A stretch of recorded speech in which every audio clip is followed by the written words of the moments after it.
শিশুদের জন্মগত ত্রুটি আজকে বলবো হাইপোস্পেডিয়াস নিয়ে। হাইপোস্পেডিয়াস মানে হচ্ছে প্রস্রাবের রাস্তা যদি পুরুষাঙ্গের নিচের দিকে হয়। এটা কেবলমাত্র পুরুষ শিশুদেরই হয়, কারণ পুরুষ শিশুদের প্রস্রাবের রাস্তা দীর্ঘ লম্বা। এই লম্বা ইউরেথ্রাল প্লেটটা জোড়া দিতে গিয়ে যে কোনো জায়গায় ছিদ্র হয়ে যেতে পারে। পুরুষ মানুষদের বা পুরুষ সন্তানদের প্রস্রাবের পথ স্বাভাবিকভাবে থাকবে প্রস্রাব শেষ মাথায়, মানে পুরুষাঙ্গের শেষ মাথায়, আমরা বলি মুন্ডির উপরে। কিন্তু কখনো কখনো এমনও হতে পারে যে মুন্ডি পর্যন্ত প্রস্রাবের রাস্তাটা পৌঁছাতে পারে না, তার নিচের দিকে, আমরা বলি ভেন্ট্রাল অ্যাসপেক্ট, মানে পুরুষাঙ্গের নিচের দিকে যে কোনো জায়গায় ছিদ্র হয়ে দেখা দিতে পারে।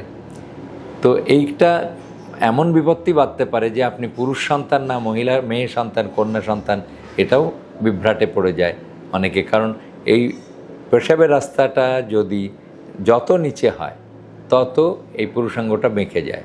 তো হালকা যাদের বাঁকা থাকে এবং পুরুষ সন্তানদের যদি নিচে প্রস্রাবের রাস্তা থাকে, তখন অনেকে এটাকে বলে যে পয়গম্বরী বা পীর সুন্নতি, মানে পীর সাহেবরা নাকি এইভাবে জন্মায়।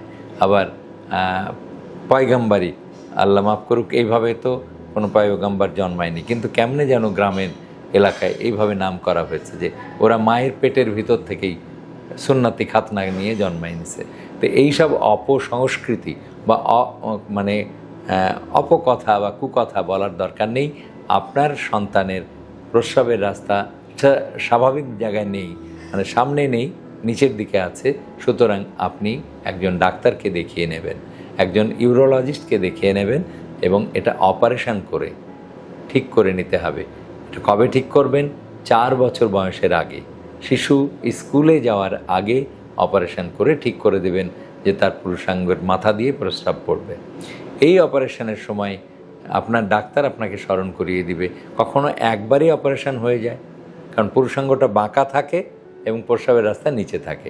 তাহলে দুটো সমস্যা, একটা হলো বাঁকা পুরুষাঙ্গের বক্রতা, আর একটা হলো পুরুষাঙ্গের মাথায় ছিদ্র না থেকে প্রস্রাবের রাস্তার ছিদ্রটা পুরুষাঙ্গের পেটের দিকে। তো এই দুটো অপারেশন করতে গিয়ে কখনো কখনো শুধু কর্ডি কারেকশন বা পুরুষাঙ্গটাকে সোজা করে দেওয়া হয়। সোজা করে দেওয়ার 3 মাস পরে বা 6 মাস পরে আবারও অপারেশন করে পেশাবের রাস্তাটা সামনে নিয়ে আসা হয়। আবার কখনো একবারেই হয়ে যায়, দুটো অপারেশনই সিঙ্গেল টাইমে একবারই হয়ে যেতে পারে। তাহলে এই যেটাই হোক না কেন, এই অপারেশনের যে সমস্যা হতে পারে যে পেশাবের রাস্তা তৈরি করে দিল ডাক্তার, এই তৈরি করা রাস্তার মধ্যে একটা ছিদ্রপথ হয়ে যেতে পারে। তো এই ছিদ্রপথ যদি হয়ে যায় তাহলে আবারও রিপেয়ার করে নিতে হবে, আবারও অপারেশন করে ঠিক করে নিতে হবে। এটা ডাক্তারের ভুলে নয়, এটা হয়ে যেতে পারে, এটা একটা বিশ্বব্যাপী কমপ্লিকেশনস।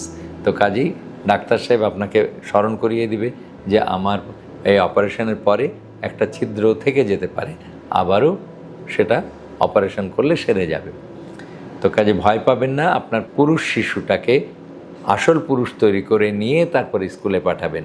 কাজেই 4 বছরের আগেই সব অপারেশনগুলি তার শেষ করে দেবেন।